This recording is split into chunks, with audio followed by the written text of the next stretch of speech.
तो हम लोग बहुपद का प्रकार पढ़ रहे थे, पद के आधार पे पढ़ लिए थे, घात के आधार पे भी दो को पढ़ लिए थे, रैखिक बहुपद और द्विघाती बहुपद। तो द्विघाती बहुपद का हम लोग ऑब्जेक्टिव देख रहे थे। क्या देख रहे थे? ऑब्जेक्टिव देख रहे थे।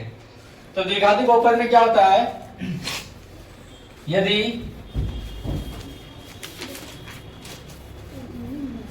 द्विघाती बहुपद का शून्यक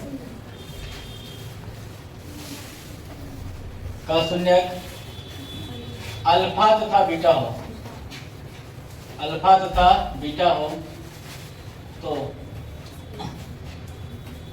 उससे दो बातें निकल के आती है। पहला, शून्यकों का योगफल,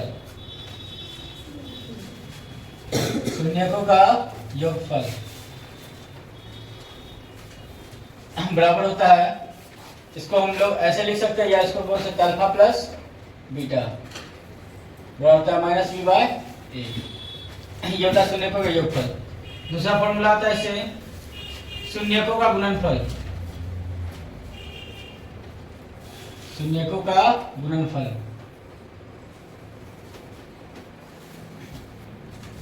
alpha into beta equal to C by के होता है।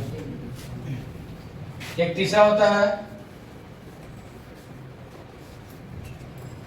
1/अल्फा प्लस 1/बीटा। ये क्या होता है? क्या होता है? Minus b by C, minus b by सी। ये तीन फॉर्मूला होता है। ये तीन फॉर्मूला को हम लोग देख लेंगे। शून्यकों का योगफल माइनस बी बाय, शून्यकों का गुणनफल सी बाय 1/अल्फा प्लस 1/बीटा माइनस बी बाय सी। इसको हम लोग डायरेक्ट बना सकते हैं। एक आता है अल्फा बटे बीटा प्लस बीटा बटे अल्फा, उसको हम लोग एलसीएम करके सॉल्व कर लेते हैं।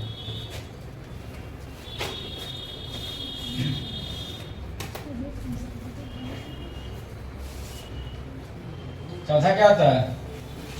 एक आता है alpha by beta plus beta by alpha. इसको हम लोग कैसे बनाते हैं? एलसीएम लेके। तो इसका एलसीएम लेके क्या आएगा?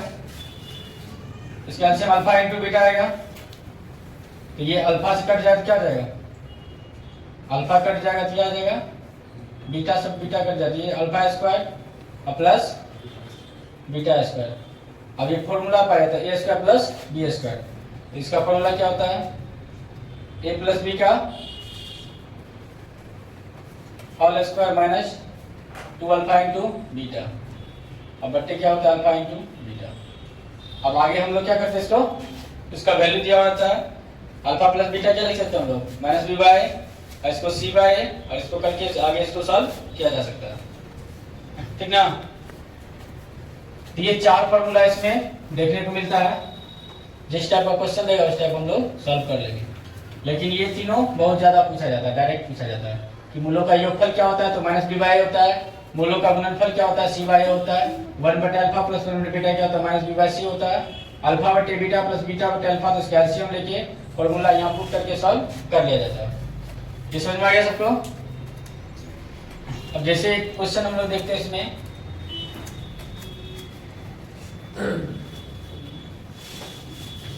हो गया ना?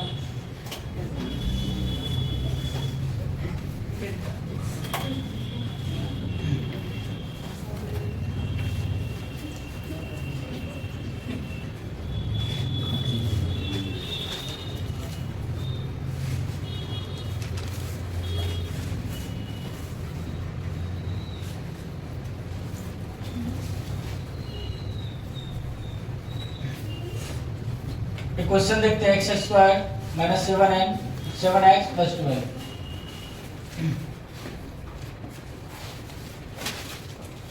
इसका शून्यक निकालें।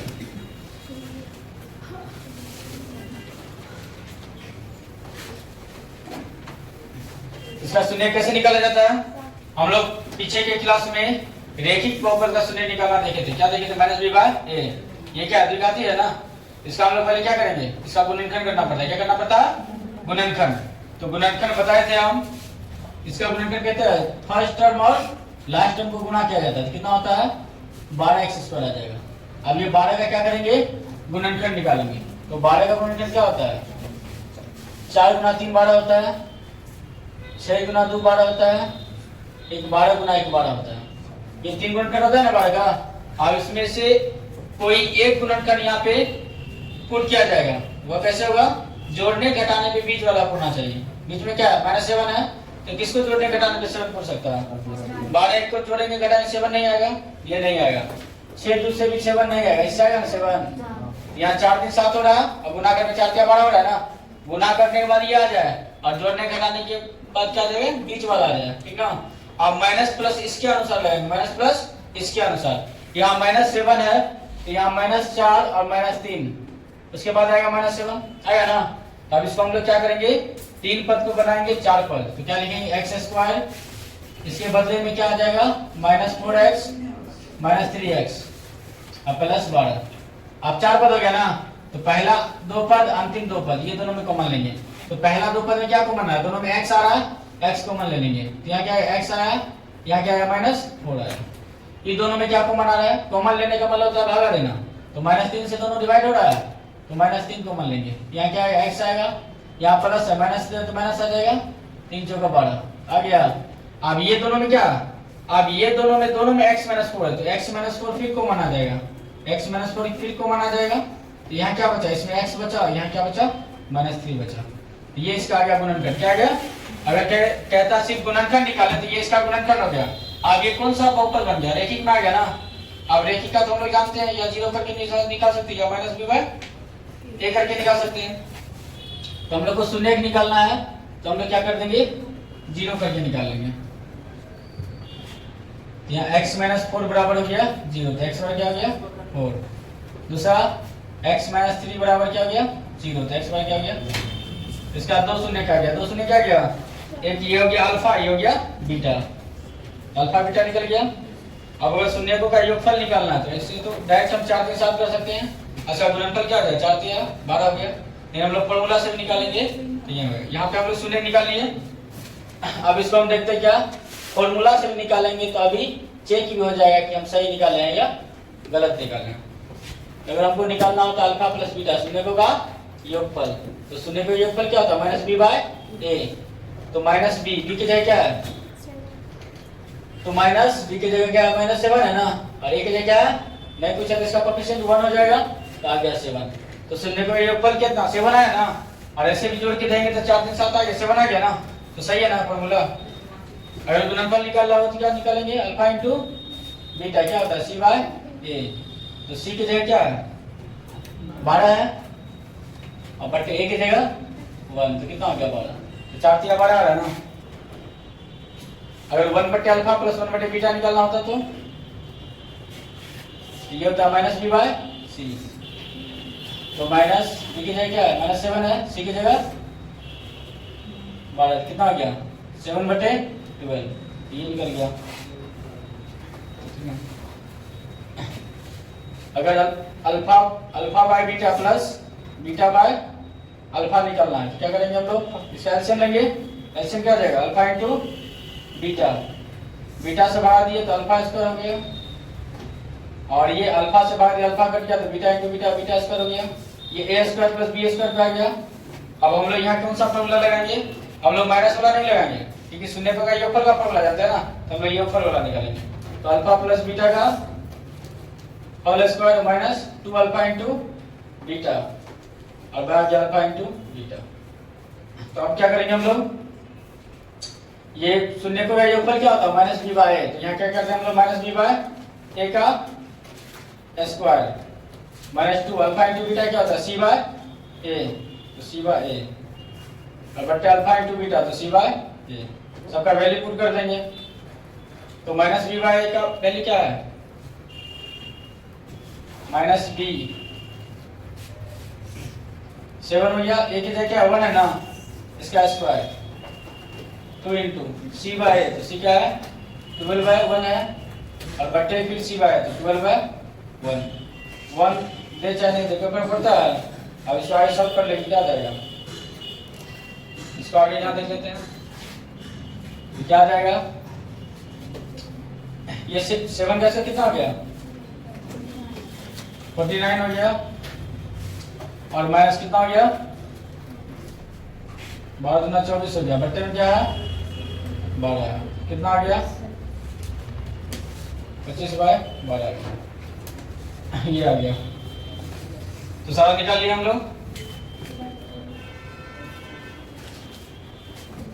नीचे में 1 है तो 1 का तो कोई वैल्यू नहीं है, तो इसलिए 1 को हम लोग इग्नोर कर दिए यहाँ पे।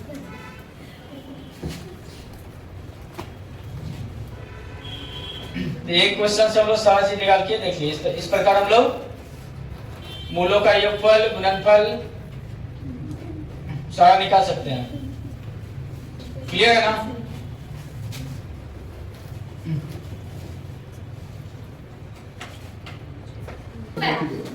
आगे हम लोग नंबर तीसरा त्रिघाती बहुपद देखेंगे। त्रिघाती बहुपद, त्रिघाती बहुपद इसको बोलते हैं cubic polynomial, cubic polynomial, polynomial, cubic polynomial, त्रिघाती बहुपद। त्रिघाती बहुपद क्यूबिक पॉलिनोमियल तो लिखेंगे वह बहुपद जिसका मात्रक घात 3 हो, वह बहुपद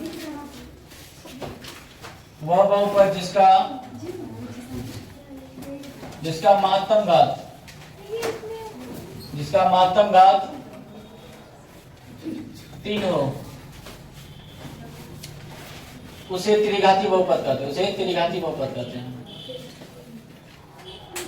उसे त्रिघाती बहुपद कहते हैं, त्रिघाती बहुपद कहते हैं।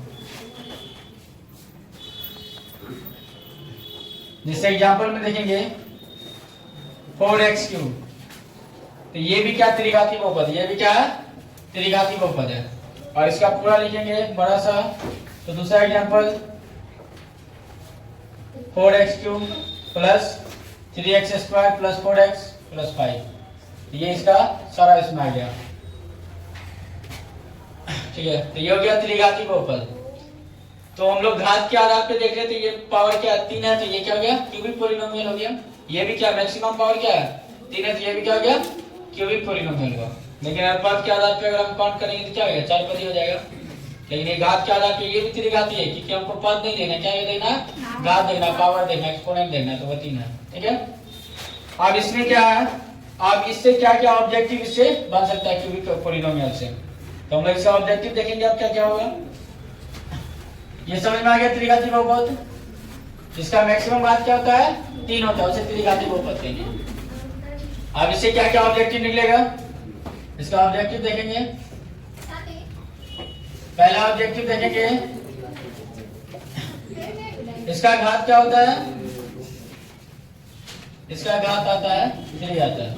इसका शून्य क्या आएगा, शून्य का हम बताए थे, शून्य का होता है जिससे क्या होता है पूरे बहुपद का मान क्या होता है शून्य हो जाता है। यानी बहुपद में चार राशि का बहुमान जिससे पूरे बहुपद का मान क्या होता है शून्य हो जाता है। पीछे वाले क्लास में हम लोग देखे थे। तो इसका शून्य कितना आएगा 3 शून्य क्या आएगा, अधिक से अधिक 3,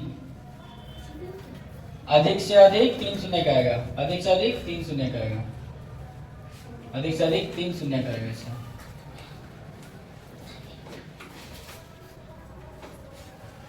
तीसरा ऑब्जेक्टिव क्या बनेगा, अगर इसका व्यापक रूप बोल दे तो क्या लिखेंगे हम लोग, व्यापक रूप,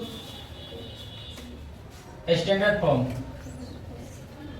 स्टैंडर्ड फॉर्म। तो स्टैंडर्ड फॉर्म क्या हो जाएगा ax³ plus bx² plus cx plus d, ये आ गया इसका स्टैंडर्ड फॉर्म। चौथा ऑब्जेक्टिव इसका क्या आएगा, इसका आलेख कैसा आएगा, हम लोग रेखिक बहुपद का आलेख देखे, सरल रेखा में आता है। द्विघाती बहुपद का आलेख परवलय आता है। त्रिघाती बहुपद का आलेख कैसा आएगा, वक्र आएगा। कैसा आएगा, वक्र। इसका आलेख ग्राफ,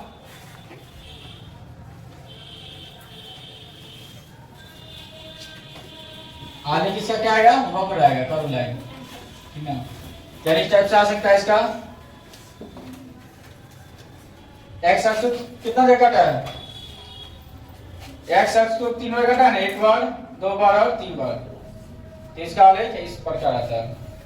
ऊपर से भी नीचे आ सकता है, तो ये इसको कर्व बोलते हैं। इसका आलेख हो गया, यानी किसी बहुपद का आलेख एक्स अक्ष को जितना बार काटता है वो उसका शून्य कहलाता है, वो उसका शून्य कहलाता है। एक्स अक्ष को कितना काटा, एक बार, दो बार, तीन बार, इसका शून्य भी कितना आएगा, अधिकतम कितना आएगा, 3 आएगा। तो इसका क्या ऑब्जेक्टिव पार्ट है,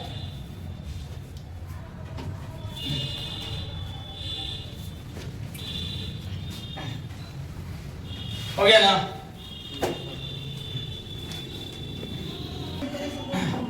तो हम लोग आगे देखेंगे, यदि त्रिघाती बहुपद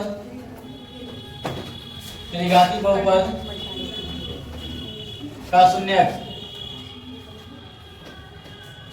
alpha comma beta comma gamma हो, तो पहला नंबर 1 में alpha plus beta plus gamma बराबर होता है माइनस बी बाई ए। दूसरा में दो शून्य का गुणनफल alpha into beta plus beta into gamma plus gamma into alpha, ये होता है सी बाई ए। और तीसरा फॉर्मूला इसका होता है alpha into beta into gamma बराबर होता है माइनस डी बाई। ये 3 हो गया, ठीक है। इसमें 3 फॉर्मूला आता है,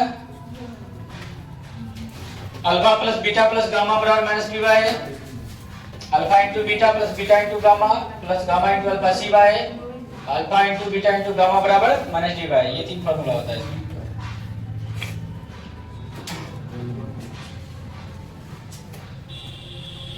अब हम लोग चौथा देखेंगे, इंपॉर्टेंट तो 3 ही है लेकिन 4 भी देख लेते हैं हम लोग।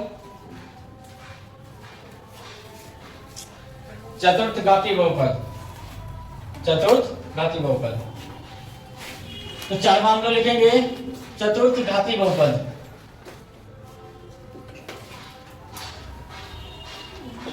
चतुर्थघाती बहुपद,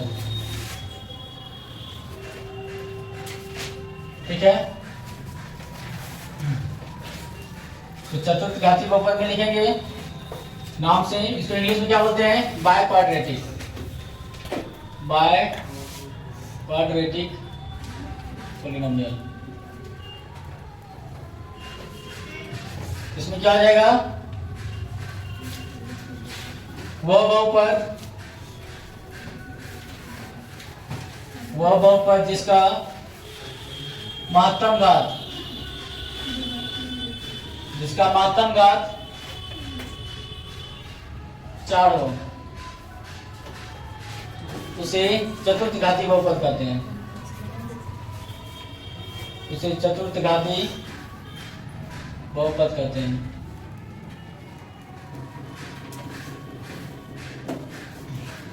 जिसे एग्जांपल में हम लोग देखेंगे 4x पे पावर 4, ये हो गया चतुर्थघाती बहुपद। 3x स्क्वायर प्लस 7/3 x पे 4, तो ये भी हो गया चतुर्थघाती बहुपद। और हम लोग पूरा लॉन्ग लिखेंगे इसका, तो क्या हो जाएगा, 7x पे 4 plus 2x cube plus 4x square plus 5x plus 6। इस टाइप का हो जाता है इसका लॉन्ग बुक। तो एग्जाम में रैखिक, द्विघाती, त्रिघाती में ज्यादा पूछा जाता है, चतुर्थघाती का पूछा नहीं जाता है, फिर भी हम लोग देख लेते हैं। इसका अभी कुछ ऑब्जेक्टिव पार्ट देख लेते हैं।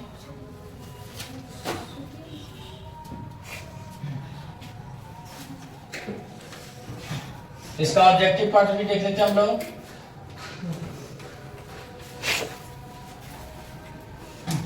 तो पहला इसका क्या हो जाएगा,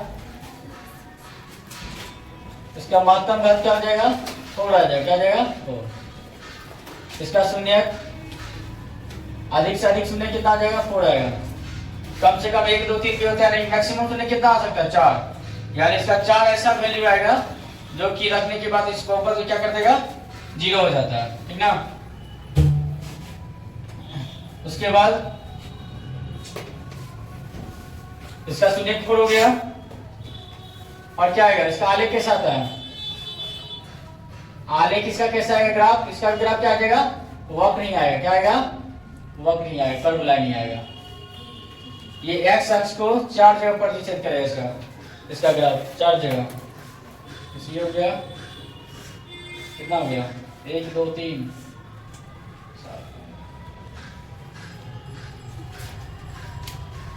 एक जगह यहाँ कट रहा है, एक जगह यहाँ कट रहा है, एक जगह यहाँ कट रहा है, एक जगह यहाँ कट रहा है। तो हम लोग ग्राफ देख करके भी हम लोग बता सकते हैं कि कौन सा बहुपद का आलेख है, ठीक ना। यहाँ एक्स अक्ष 4 जगह काट रहा है, तो ये क्या हो गया, चतुर्थ प्रति बहुपद हो गया, क्या सॉरी चतुर्थ घाती बहुपद हो गया, ठीक ना। तो हम लोग ग्राफ देख करके हम लोग पता कर सकते हैं ये कौन सा घात का बहुपद है। एक जगह काटेगा क्या जाएगा लीनियर, 2 जगह एक्स अक्ष काटेगा तो द्विघाती, 3 जगह काटेगा तो त्रिघाती, 4 जगह काटेगा तो चतुर्थ घाती हो जाएगा, ठीक है। ये समझ में आ गया सबको। तो बहुपद का प्रकार हम लोग देख लिए, समझ में आ गया सबको।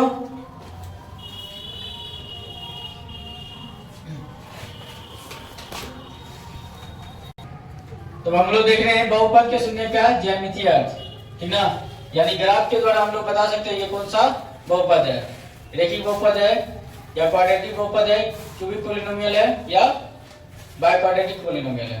तो इसमें क्या होता है कि बहुपद का आलेख क्या होता है, किसी बहुपद का आलेख लिखेंगे, किसी बहुपद का आलेख, किसी बहुपद का आलेख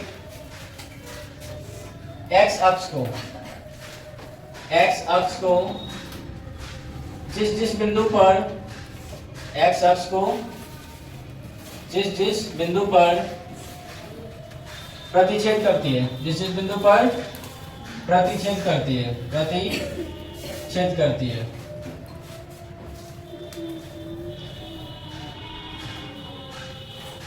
किसी बहुपद का आलेख एक्स अक्ष को, एक्स अक्ष को जिस बिंदु पर प्रतिच्छेद करती है,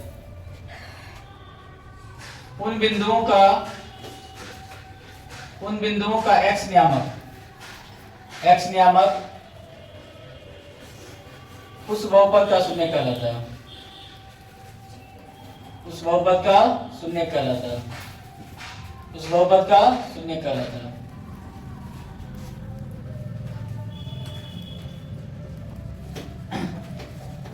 कि क्या होता है, किसी बहुपद का आलेख एक्स अक्ष को जिस बिंदु पर प्रतिच्छेद करती है, उस बिंदु का एक्स नियामक, उस बिंदु का एक्स नियामक उस बहुपद का क्या कहलाता है, शून्य कहलाता है। जैसे हम लोग को ग्राफ दिया हुआ है, इस टाइप से ऐसे दिया हुआ है, ये ग्राफ में 2 लाइन होती है, एक्स अक्ष और ये वाई अक्ष।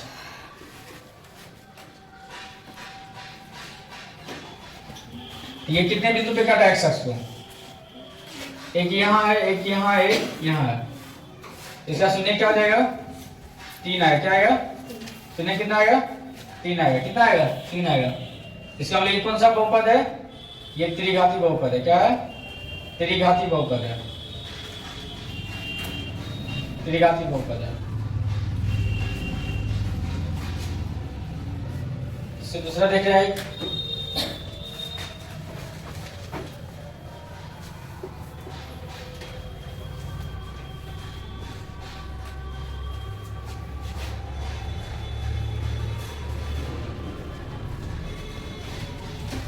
ये एक्स अक्ष को कितना बिंदु पे कटा है, 2, एक यहाँ पे कटा है, एक यहाँ पे कटा है। इसका शून्य क्या हो जाएगा, इसका शून्य 2 आएगा। ये कौन सा बहुपद हो जाएगा, द्विघाती बहुपद हो जाएगा।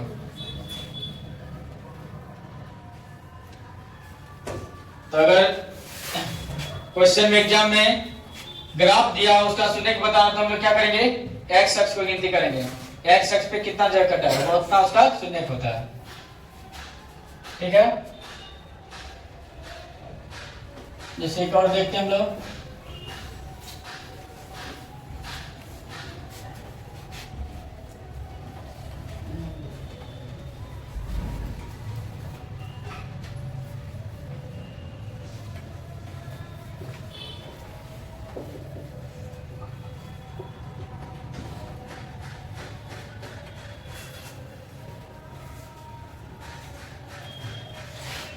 ये कितने जगह पे कटा है? 4। हम लोग को एक्स अक्ष पे देखना, वाई पे नहीं देखना। तो 1 2 और 3 इसको नहीं देखना है, वाई पे नहीं देखना, सिर्फ किसको देखना है? एक्स अक्ष को। यानी एक्स अक्ष पे जितना बार कटेगा उसका उतना शून्य होगा और वही घातीय बहुपद होगा, ठीक है। तो 1 2 3 तो इसका शून्य क्या हो गया? 3 हो गया। और ये कैसा बहुपद हो गया? त्रिघाती बहुपद हो गया, त्रिघाती बहुपद हो गया, ठीक है। तो हम लोग ज्यामिति के द्वारा भी समझ गए ये कौन सा बहुपद होगा। अब इसका पार्ट 4 में हम लोग देखेंगे, इसका कुछ इंपॉर्टेंट सवाल देखेंगे। तो थैंक यू, अगले पार्ट में मिलते हैं।